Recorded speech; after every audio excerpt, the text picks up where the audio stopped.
thank you for joining us on The Skeptic Sidekick, where we delve into ancient societies, the ghosts, the paranormal, UFOs, all looking at it from the perspective of the true believer and from the skeptic perspective.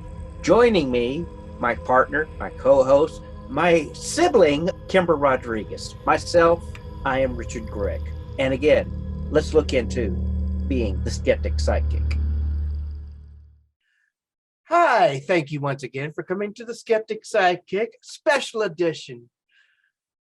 With me, of course, is the wonderful, intelligent, outstanding, greatest co-partner. The third only greatest thing in my life, it's my wife, my mother, my sister, Kimber Rodriguez. Hey, how's it going? How have you been doing? I'm doing good. How are you? I'm doing fairly good. This is being recorded on the 11th of December. So yesterday I found out afternoon that one of my favorite songwriters, composers, musician, awesome type of person, the man who literally created MTV and sold the rights to that, Mr. Michael, heir to the whiteout throne, Nesmith. Yeah, the biggest mistake he ever made was selling MTV. Yeah, well. Then it became more of RTV than MTV. Yeah.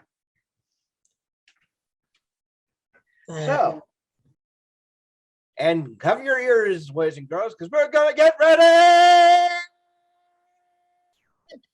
to rumble.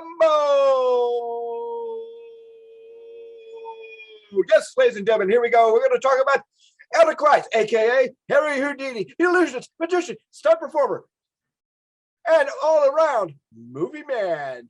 And versus in the other corner, the legendary father of Sherlock Holmes, Sir Arthur Conan Doyle, and the Chronicles One. Yes, we're going to be talking about the spiritual awakenings of both Harry Houdini and Sir Arthur Conan Doyle. Yes, the skeptic versus the spiritualist is what we are discussing tonight. Yes, so what can you tell me about Sir Arthur Conan Doyle? Okay, one moment. He is most known as the inventor of Sherlock Holmes, but he's had a varied career as a writer, journalist, and a public figure. He was born on May 22nd of 1859 in Edinburgh into a prosperous Irish family. Interesting to note the fact that he was born in Edinburgh, Scotland, but he was an Irish family. I was just thinking that. Let's see. He also trained to be a doctor and got his degree with the Edinburgh University in 1881. And he worked as a surgeon on a whaling boat. He was also a medical officer on a steamer traveling between Liverpool and West Africa. After that, he settled in Portsmouth on the English South Coast. At that time, he divided his time between medicine and writing. In 1887, Sherlock Holmes made his first appearance in A Study of Scarlet, and this was published in the Beaton's Christmas Annual. Due to its success, Conan was encouraged to write more stories involving Holmes. However, in 1893, Conan killed off Holmes, and he was hoping to concentrate on more serious writing. However, a public outcry later made him resurrect Holmes. He also wrote a number of other novels, including The Lost World and various nonfiction works. With these nonfiction works included is a pamphlet that justifies Britain's involvement in the Boer War. At that time, he was knighted, and in his histories of the Boer War and World War I, in which his son, brother, and two of his nephews were killed. He also twice tried to run for parliament, but failed. And as we're going to talk about in just a bit, his life later became very interested in the spiritualism and the spiritual movement. He died of a heart attack on July 7th of 1930. Why don't we jump over and learn a little bit about Houdini and his life? Well, let's talk a little bit about the birth of young Eric Weiss, that is spelled W-E-I-S-Z, who was born in Budapest, Hungary, in March 24th, 1874. His family, I believe, in 1881, migrated over to America to find a better life. Now, when Harry was maybe about 9 or 10 years old, he and his brother Theodore, later changed to Theodore, ran away from home to actually try to become famous illusionists, and quickly were brought back home again about a few months later by their father, who was a very strict disciplinarian. Around this time, he actually changed his. He later changed his name to Harry Houdini after his favorite magician, Robert Houdin.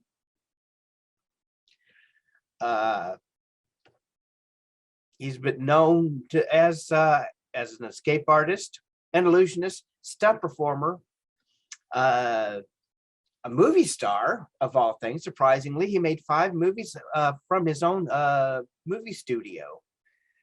He was known to attract a crowd by escaping from a straitjacket and handcuffs high atop of a crane. Basically, while he was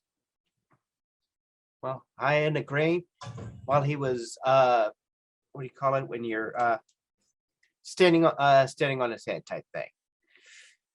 He married Bess, his wife Bess, in 1894, and the real controversy is the fact that while he was a great magician, performer type sort of situation, he was very animate and very indifferent. In fact, went to the U.S. Congress to actually try to ban spiritualism as it being a destructive tool. It went so far as to try to pass a law in Washington, D.C. that fortune tellers would be banned from the city steps. He died October 31st, 1926, in what the doctor has described as a ruptured appendicitis. So that is pretty much the life and death of Harry Handcuff, the Man, the Mission, Houdini. Interesting. So the films that he made, those were silent films? Yes. This was before the talkies? Yeah, before the talkies. Interesting. So now, Sir Arthur Conan Doyle was raised Catholic. And even though he was raised in that tradition, he began to question his beliefs. So he started to call himself agnostic. So strong were his beliefs that he refused to help his father's family in establishing their medical practice.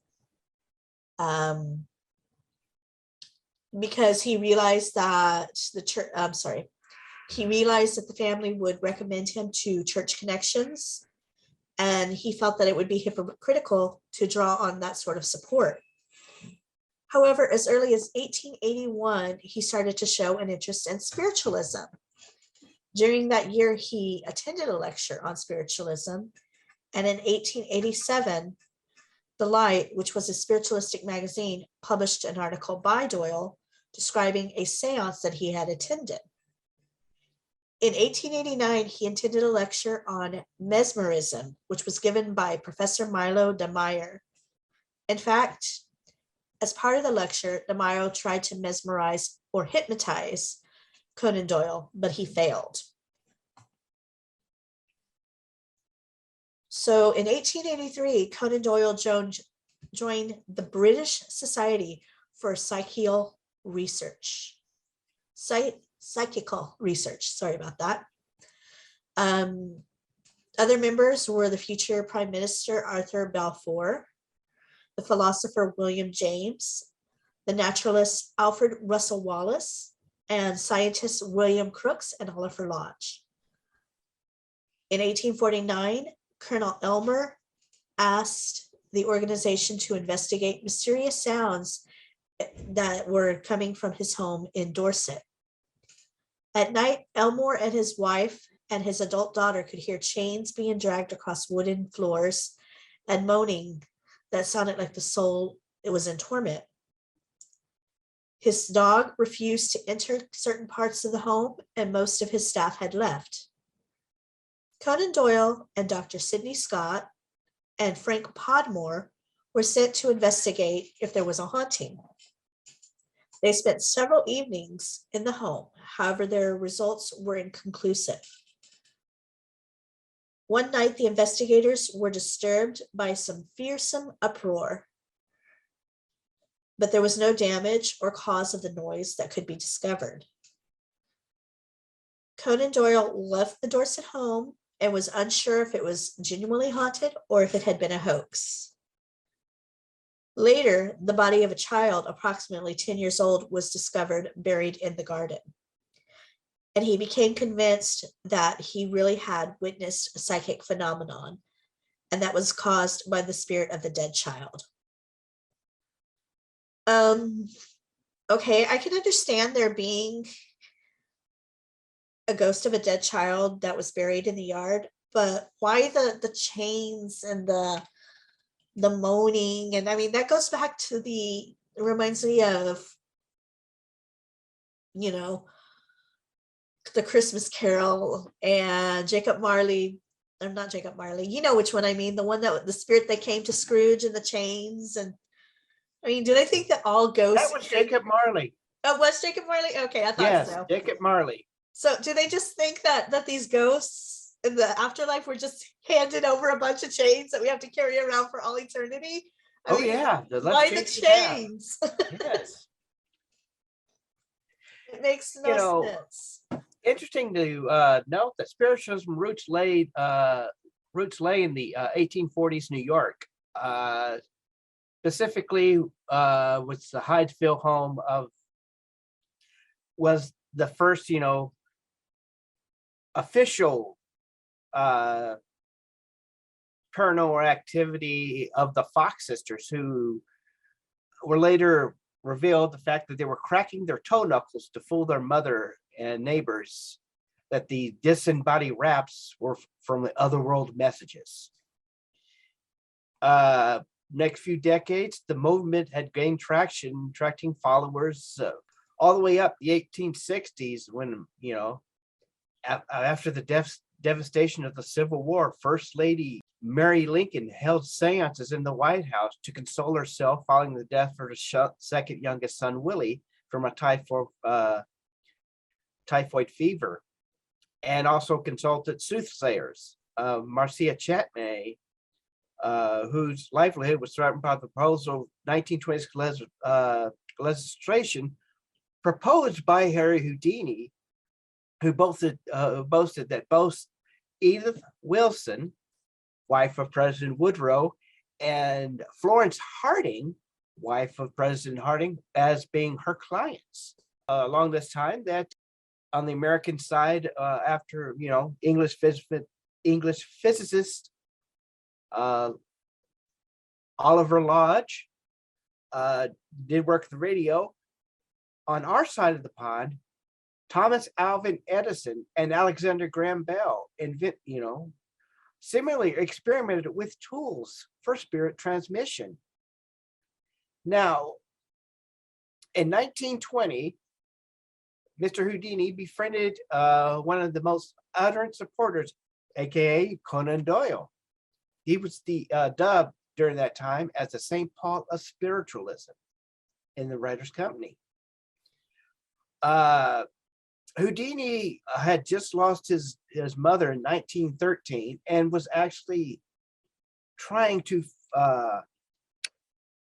contact his long, sweet, dear departed mother. However, the more he got into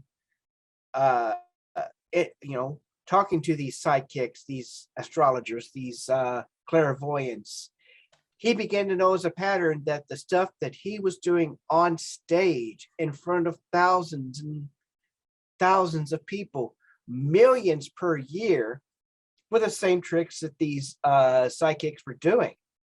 I mean, with tapping on walls. He actually did studies into spiritual photography, which basically you took a picture and whatever popped up in there was supposed to have been a ghost. He's got a celebrated one of him with Abraham Lincoln. Houdini actually went to a spiritual medium held by Sir Arthur Conan Doyle's wife, Jean, who said she was a medium and believed in, doing automatic writing, scribbled out a 5-page message, supposedly from Houdini's dearly departed mother. And on each page was drawn a cross. However, sorry to say, young, sweet, innocent Eric Weiss was Jewish. And his mother was Jewish. So to actually see the cross on top of each page, and in English of all things, he really kind of burned his bridges with a friendship with Conan Doyle when it came to, they'd actually have a Cold War in the press during lecture tours and even before, Congress, where Harry Houdini's opinion of Sir Arthur was that he was one of the greatest dupes is preserved in a hearing transcript. So. Well, it could be that even though his mother was Jewish, maybe she found something else on the other side. I mean, you never know. Yes, but it was in English. His mother never spoke English. Well, she could have learned it on the other side. I mean, there's no time and space on the other side. She could have, met up with some English-speaking spirit, and they got to know each other and taught her English. You never know. Right. Really quick, going back to Lincoln, and there in Mary Todd's involvement in the spiritualists. If I remember correctly, didn't she have like prophetic dreams or intuition in her life, including a bad feeling she had about the night that they went to the theater? She didn't want him to go. She actually tried to feign that she had a headache. Yeah, that would be an interesting topic that I'd like to discuss on a future episode if people are interested, about right. Mary Todd and her intuition and how she could have saved Lincoln's life. Anyway, back to Sir Arthur Conan Doyle. We're gonna jump back a little bit to October of 1917, when Doyle gave his first public lecture on spiritualism.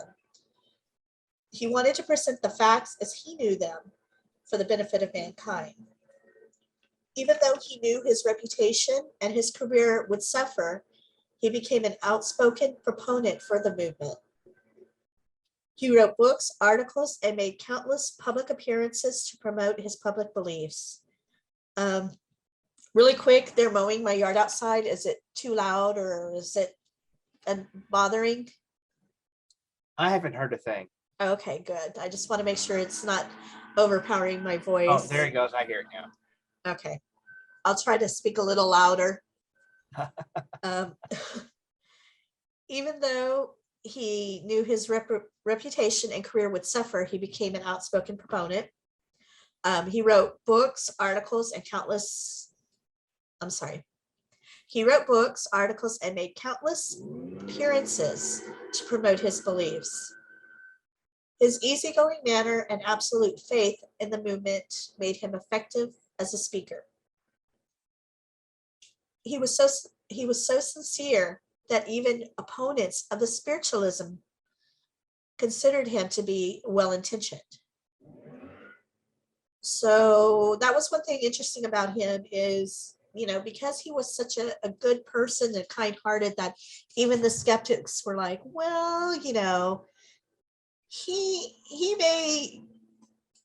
may be talking false stuff, but he's not doing it to scam people. He really believes in this stuff, and he's, his intentions are good, is what the skeptics were thinking about him. Well, yeah. Even Harry Houdini said that, yeah, he's a good guy, but I think he's being led down the wrong path. And the quote exactly was that author Conan Doyle is one of the greatest dupes. Yes, a skeptic named Harry Price made a reputation for himself by exposing fake mediums.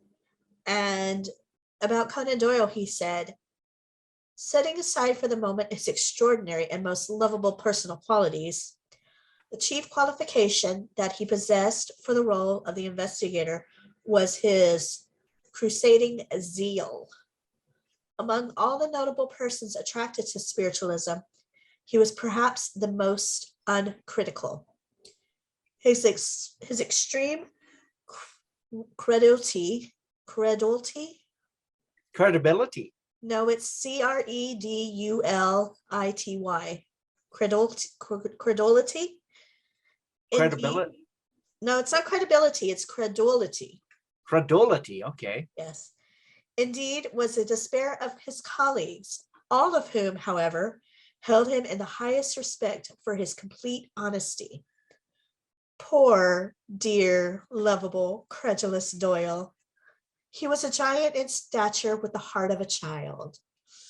Gee, that's a little condescending, wouldn't you say?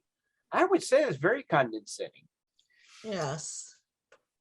In 1924, at the behest of Conan Doyle, Scientific America offered a $25,000 prize to any medium who could produce physical manifestations of spirit communications under stringent test conditions. They were, Scientific America was, it's one of the 60 minutes of their time. Investigating journalists, including psychologists, physicians, mathematicians from Harvard, MIT, and other institutions.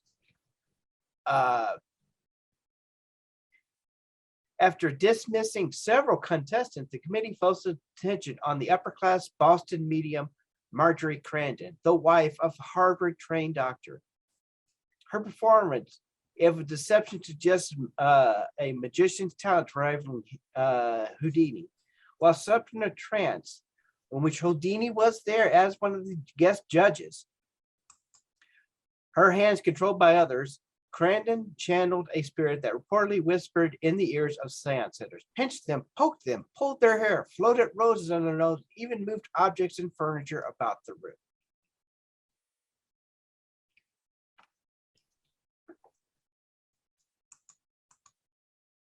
Yes.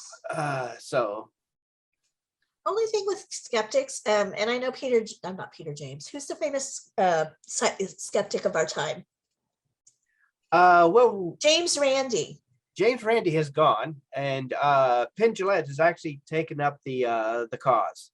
Well, I don't know if Pendulette has taken this up, but James Randi, when he was alive, I know he did have a $1 million prize for anybody who could prove the existence of the spiritualism, whether it be Yeah. ghosts, psychics.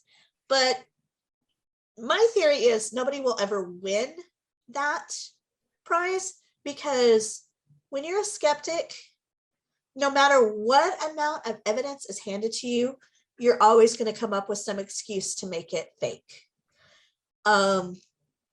Jesus Christ could come down and stand right in front of them and say, I am, the Son of God, your Savior. And they would be like, okay, I'm having a temporary psychosis, or, I'm having a temporary psychosis exponent upon hallucinations. Yes. That sort of thing. Yes, Yeah. definitely. They will never take any evidence as proof. And I have heard some of the lamest excuses trying to disprove something is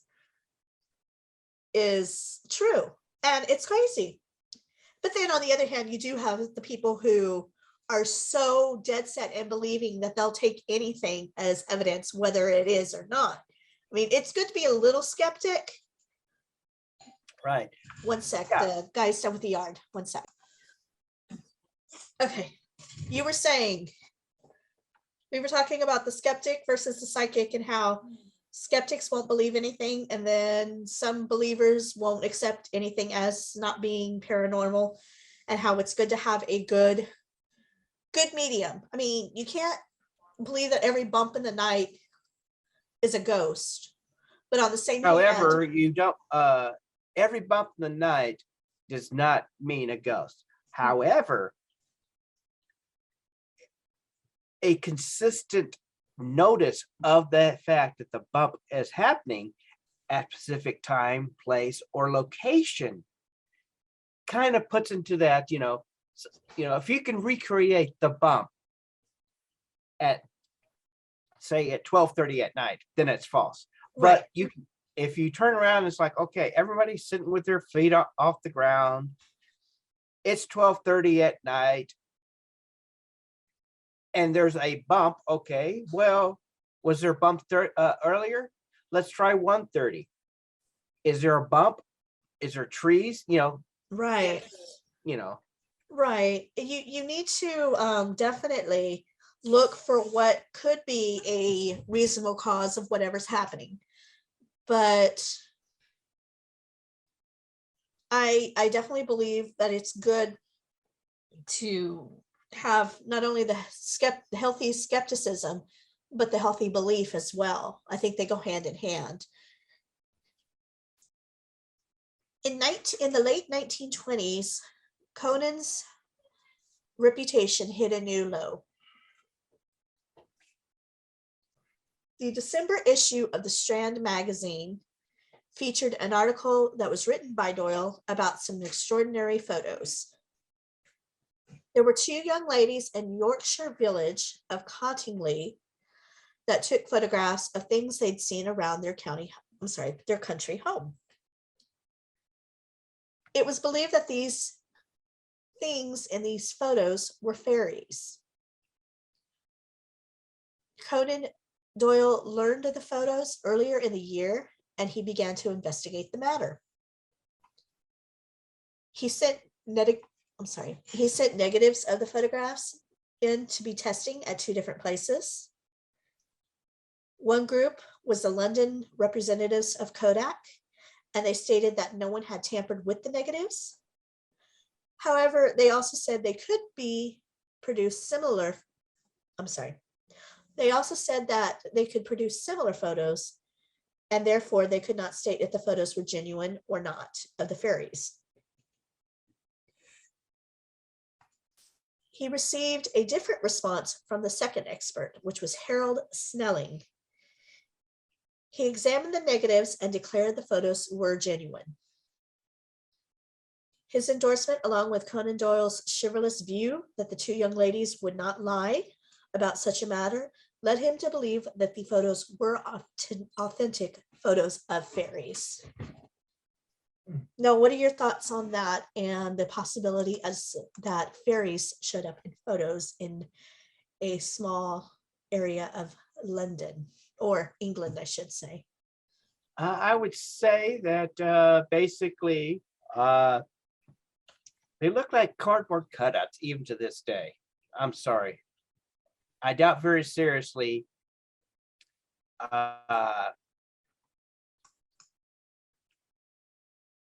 I've never seen fairies,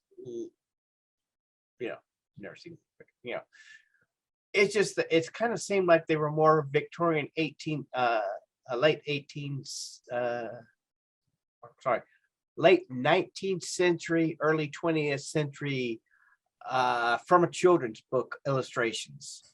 No, I definitely agree, and I'll post a link to the image so that our viewers can check it out.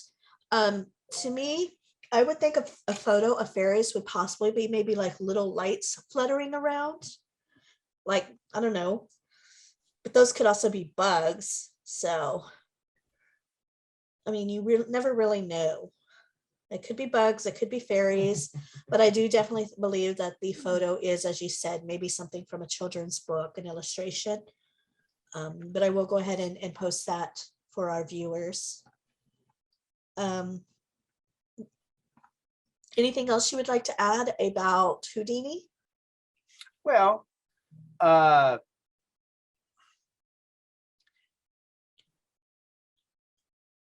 again, like I said, just going into the fact of, that he did, go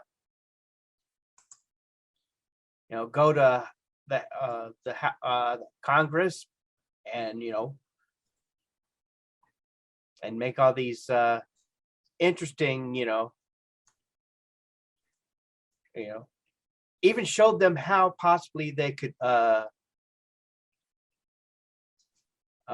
be, done.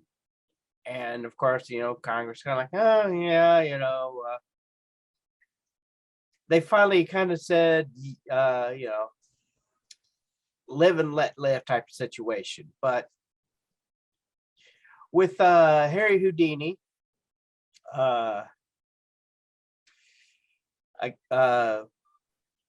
his death is kind of clouded in mystery because a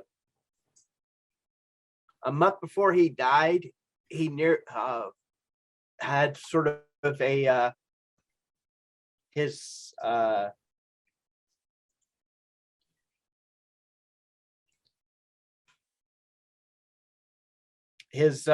famous water trick. He accidentally broke his ankle trying to escape from that. Oh, goodness. Yeah. And a few weeks later, he was actually, performing, and these, college students showed up, and they're talking to him, laughing and joking, and one of them turns around and starts hitting him really hard into his stomach, and he doubled over. My gosh. And the guy's like, what? You thought, I thought you could take it. And he's like, kind of laughed off. It's okay. It's okay. It's okay.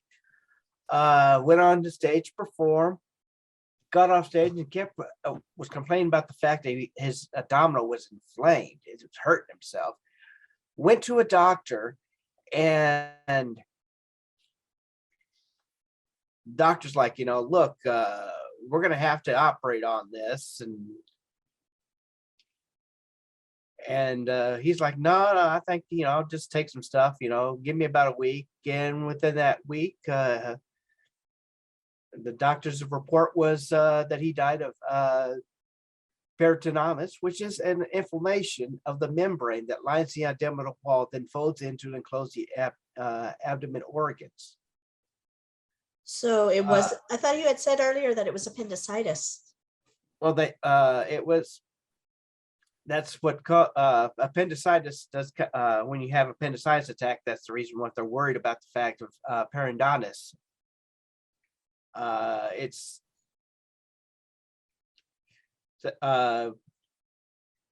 it may be an periodontitis, maybe an acute or chronic generalization or localization caused by inflammation elsewhere in the body and may be due to a number of causes, such as a bacterial invasion from affected structure, blood, or other fluids from a ruptured organ. Perforated gastrointestinal tract, notably a ruptured appendix. Ah, okay. I gotcha. So So do you think that, interesting to note, let me finish. sorry. The day he died was October 31st of 1926. Yes. Do you think that he already had this? Maybe he already had some kind of issue, and then when the guy punched him in the stomach, it aggravated the issue, causing the rupture? Or do I'm you looking, think that he was okay, and then when the guy hit him, he hit him so hard that it created this? well, also, like I said, that's, you know, I think Harry Houdini already had a problem with having a lot of ulcers when he was, throughout his life. So actually, to me, I think that he would, if he didn't get himself seen pretty soon before that guy punched, I think that it was already going to happen, but the guy kind of pushed it along forwardly. Kind of acerbated it. Yes, exactly. Interesting. And he actually went to trial and they found him not guilty. Oh, wow. I mean, it's kind of sad that they, prosecute. Well, I mean, if you think about it, who actually goes up and just punches somebody just for the hell of it? Well, Harry Houdini had always stated, because of his, how much control over his muscles, that he could actually, do that little ab, flex his abs so much that it was tightened to where you could just punch him and it Right. wouldn't hurt. But give him time, he'd get that set up. But the guy just kind of turned around and punched him not once, not twice, 3 times into the stomach. Yeah, I mean, able to. who does that? Young, stupid college kids. Yes. Unfortunately, they haven't gotten any brighter as time has gone on. So, yeah. But yeah, it's just interesting to note that as one person said it, it's I believe the gentleman's name was Nickel. Don't know his first name, but he says that you can't miss the irony of this world famous magician dying on Halloween and this gimmick of seeing if you can contact his spirit, which he knew couldn't be done. It was all of a part of a thing to make a point. The Houdini no-show. He was always going to be a no-show, unless, Nickel added, somebody was fiddling with the evidence.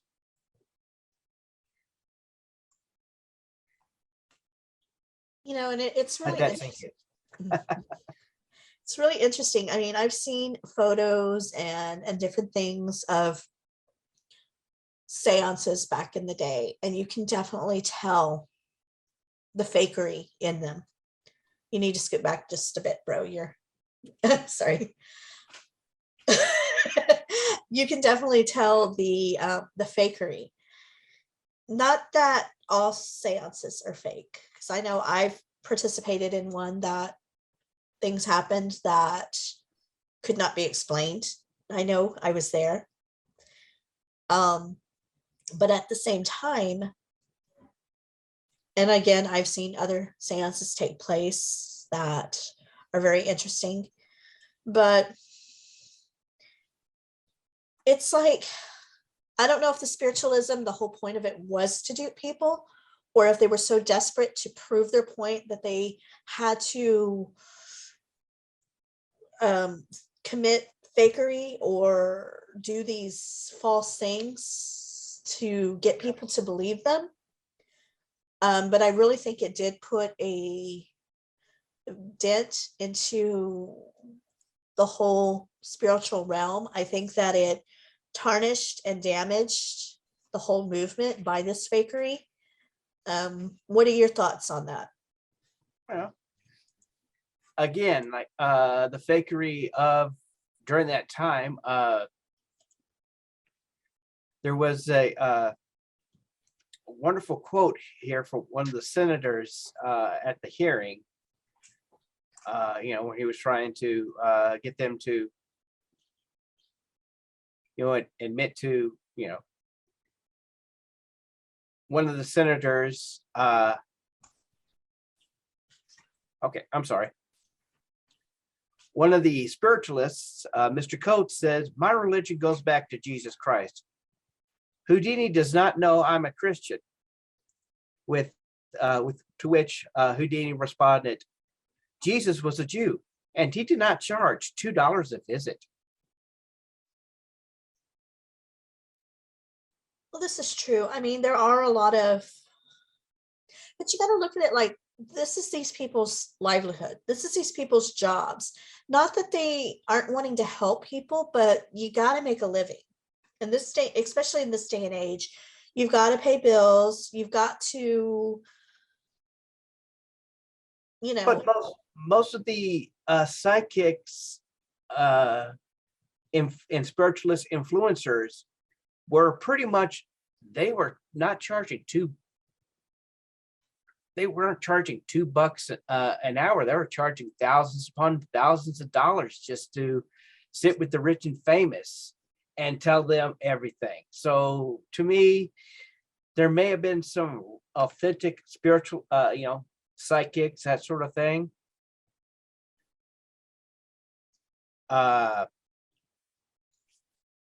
However, it was like they were milking the grieving. I mean, today we do have psychics and mediums, that sort of thing out there who do kind of make a living, but at the same time, they don't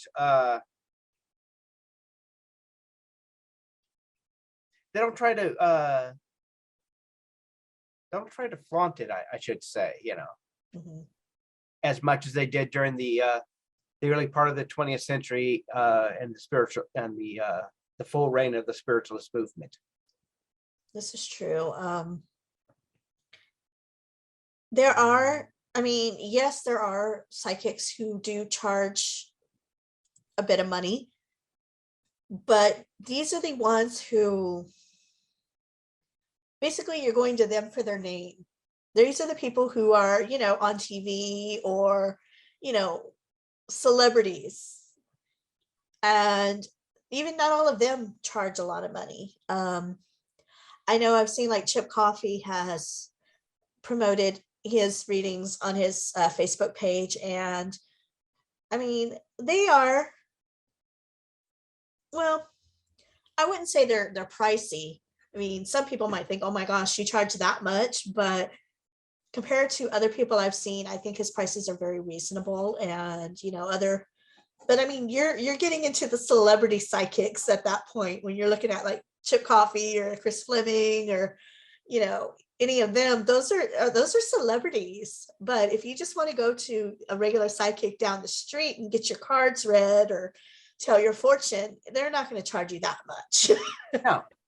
No. But like I said, the people that Harry Houdini were going after were the ones that were charging exorbitant amounts, and $2 back in during the at the time that Harry Houdini was going around was pretty expensive. That was like 2 days' wages. I mean, we're talking about, you go to the movie, it was a dime. Go to a restaurant, it was like 75 cents. Let's see. I mean, Looking up $2 in 1900 versus today would be about $66.18 today. Yes, So per person. per person. So yeah. Well, I mean, by today's standards, $66, I guess, is not bad. But like you said, for that day and age, it was more so. People didn't make money the way we do today.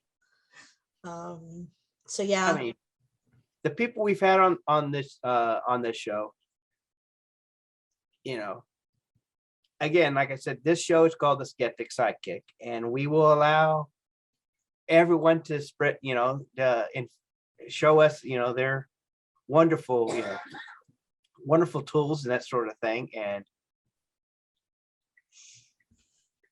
and it's wonderful.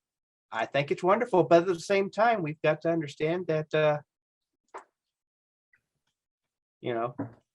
where the history is, and where it's going. So. Yes. Just a little bit more on Doyle.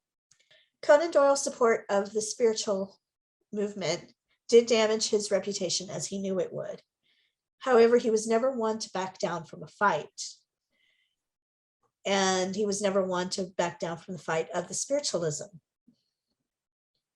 And this was one that he fought until the end, if that makes any sense. Sorry, my words are all over the place. But he did fight for the spiritual movement up until his death. And a few days before his death in 1930 of a heart attack, he wrote, "The reader will judge that I have had many adventures. The greatest and most glorious of all awaits me now." So to me, it sounds kind of like he knew he was getting ready to pass, and he was ready for that adventure and that journey to see if there really was an afterlife.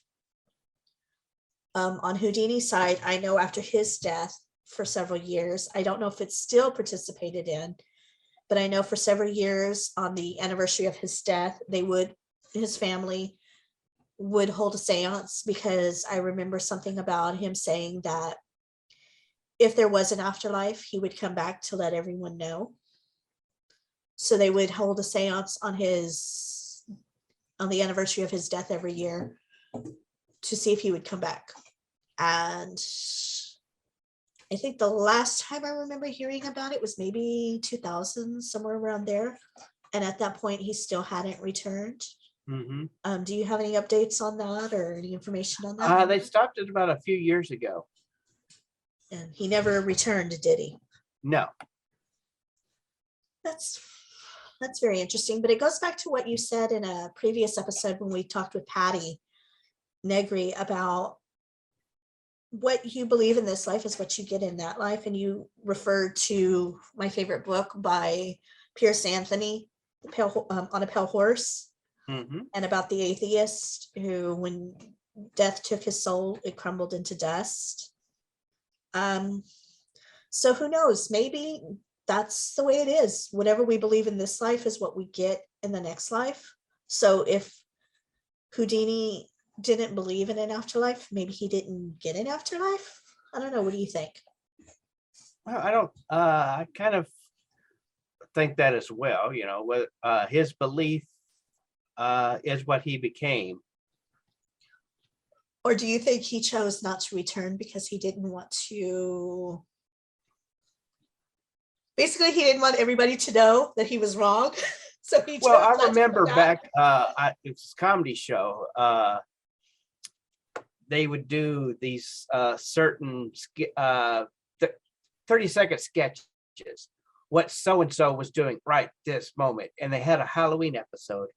And they flashed up on screen what Harry Houdini is doing right this moment. And they had one of the comedians on the show dressed like Houdini, surrounded by beautiful bikini-clad women. And one of the girls looks down and says, "Weren't you supposed to be back on October 31st? And he's like, "Yeah, screw it." I believe it. I do think he is up there. I just don't think he wants to be proven wrong. So that's why Right. he's never come back, because he's like, if I come back, then that just blows everything out of the water that I've Right. fed throughout my life and fought for. So why am I going to prove myself wrong? Right. Ruin my own reputation. So I can't remember what the name of the show was, but Yes. I'll have to see if I can find that. hold on a second. Okay. One of the actresses on the show was Julie Brown. The Edge. The Edge. Yes. Okay. I'll see if I can find that and post the link to that for our viewers so they can check that out. But Yeah. It also had Jennifer Aniston and Wayne Knight on it. interesting. I'll have to check that out. Well, this has been a very interesting conversation about the spiritual movement, spiritualism, Sir Arthur Conan Doyle, and Harry Houdini. Any final thoughts on the matter? Final thoughts. Harry Houdini. I would was a sacred believer. He was looking for a way to reach out and touch, hear from his mother. And towards the end of his life, he was becoming pretty disillusioned with everything going on, because all he was seeing was the same magic tricks that he was doing on stage for thousands of people. And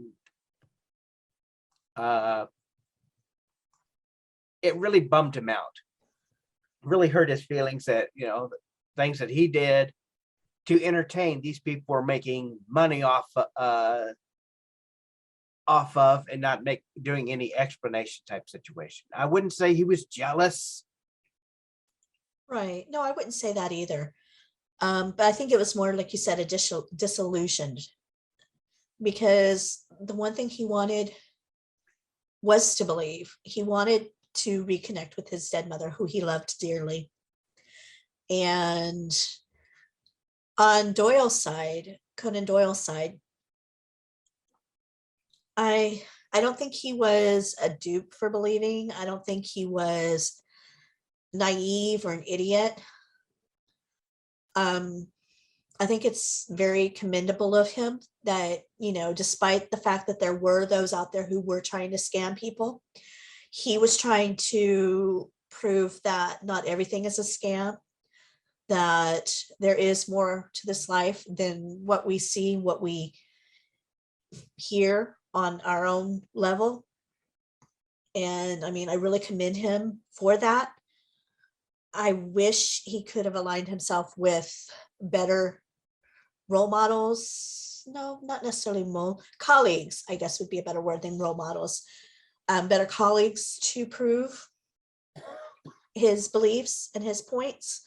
Mm-hmm. Unfortunately, you know, like I said, that was a time that was very tarnishing on the paranormal field, but I think we've come a long way since then. And I think that the people that we have who represent the paranormal now, they're more scientific. They are better at looking for answers. Of course, there's still going to be scammers out there. Unfortunately, anytime you get, I mean, look at it, there's scammers in the church, there's scammers in big business. I mean, there's always going to be somebody out there who's going to take somebody else. You just have to be smart about it and, you know, not believe, like we said before, don't believe everything you see and hear. But I definitely hope we are closer to finding actual proof. I mean, Einstein was a believer in the paranormal. I mean, Einstein believes that everything is made up of energy, and energy is everlasting. So if we ourselves are made up of energy, then we would continue on after our bodies are gone. And I think that that's something that, because a lot of skeptics that I've heard, it's all like, well, it's not, you know, it goes against science to believe in the paranormal and this and that. But if we're energy, that coincides right along with science. And so I think that we need to step back and look at that more and challenge that more on the fact that we are all energy. And I think if we were to look into that more, then we would get closer to proving there is another world beyond this veil. What are your thoughts? Yeah. I do believe there is a world upon the beyond this veil. I do also believe that things that are within the unexplained. So Yes. And with that thought, again, we ask all of our listeners to please follow us on Apple Podcast or Google or Podchaser or Spotify. Please rate and review us on Apple Podcast. Ratings and reviews help our show to be found easier when people are looking for more shows on the paranormal. We do read reviews on air, even if they're bad reviews. yes. There's always room for improvement. You tell us we suck, we'll read it on air saying we suck. And we now are posting videos of our show on YouTube. So we ask our listeners to become viewers by checking us out, where you can see our beautiful faces on YouTube. Sure. And you say beautiful faces. I'm, your beautiful face, but mine, oh, come on. We look alike. We're brother and sister. If I'm beautiful, you are. That's not saying much, Kim. Come on. Gee, thanks. But anyway, make sure you head over to YouTube and check out our videos and like and subscribe there. Ring the bell to get notifications. Comment below. Share with your friends. All righty. And you have yourself a very pleasant or unpleasant nightmares, I should say. Yes. Good night. Pleasant dreams. Take care, everybody. Bye.